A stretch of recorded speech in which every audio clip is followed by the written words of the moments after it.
পুনৰ শিলচৰৰ NITত কলংকৰ দাগ। হোষ্টেলৰ ছাত্ৰ দলৰ আক্ৰমণত আহত 3 ৰান্ধনী, লণ্ডভণ্ড সা সামগ্ৰী। শিলচৰ NITত মাৰপিটৰ ঘটনা। ছাত্ৰৰ প্ৰহাৰত আহত NITত 3গৰাকী ৰান্ধনী। শুক্ৰবাৰে নিশা NIT 7 নম্বৰ ছাত্ৰাবাসত সংঘটিত হয় এই ঘটনা।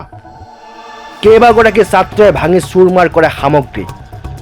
আহত NIT 3গৰাকী ৰান্ধনীক শিলচৰ চিকিৎসা মহাবিদ্যালয়লৈ প্ৰেৰণ কৰা হৈছে।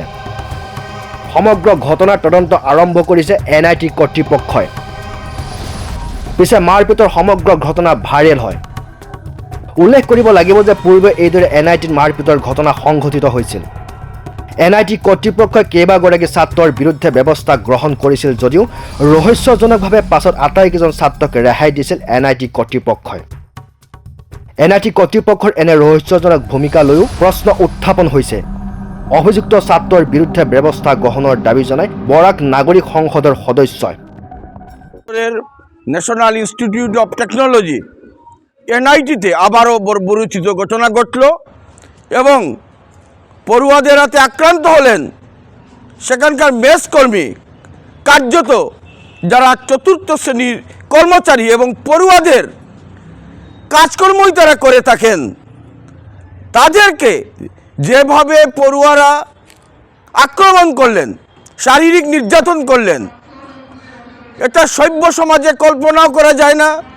বারবার শিলচর NITতে এরকম ঘটনা ঘটছে এবং গত বছর যে ঘটনা হয়েছিল ভয়াবহ কাণ্ড, NIT কর্তৃপক্ষ শাস্তির কথা বললেও কার্যত দেখা গেল সেটা প্রহসনে পরিণত হয়েছে এবং শিথিল ব্যবস্থা, যেখানে পড়ুয়ারা মনে করছে যে শেষ পর্যন্ত কিছুই হবে না এবং এর ফলে তারা বেপরোয়া হয়ে পড়েছে, নৈরাজ্য সৃষ্টি করেছে।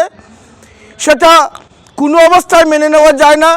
ছাত্রছাত্রীদের জন্য নির্দিষ্ট যে শাস্তির বিধান রয়েছে সেটি অবশ্যই প্রয়োগ করতে হবে।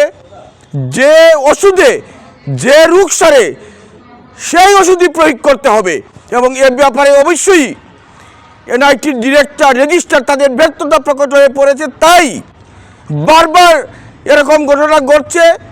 এর প্রতিরোধে কেন্দ্র সরকার এবং রাজ্য সরকারকে সমস্ত আইনি পদক্ষেপ নিতে হবে, উচ্চ পর্যায়ে তদন্ত করতে হবে, প্রয়োজনে বিচার বিভাগীয় তদন্ত করে শিলচর NITতে আইনের শাসন প্রতিষ্ঠা করতে হবে, যেখানে ছাত্রছাত্রীরা এরকম গুন্ডামি করতে সাহস না পায়। তাদের অবশ্যই লাগাম টানতে হবে, নতুবা তারা যে যতই মেধাবী হন না কেন তাদেরকে শিলচর NIT থেকে বিতরণ করতে হবে। না হলে এই অঞ্চলের যারা সিভিল সোসাইটি, সুশীল সমাজ, নাগরিক সমাজ, তারা কিন্তু প্রয়োজনে তারা বিহিত পদক্ষেপ গ্রহণ করতে বাধ্য হবেন। আমরা এই সতর্কবার্তাও NIT কর্তৃপক্ষকে দিচ্ছি এবং সরকারকেও আমরা এ ব্যাপারে স্পষ্ট দাবি জানিয়ে দিচ্ছি। News desk, my news any.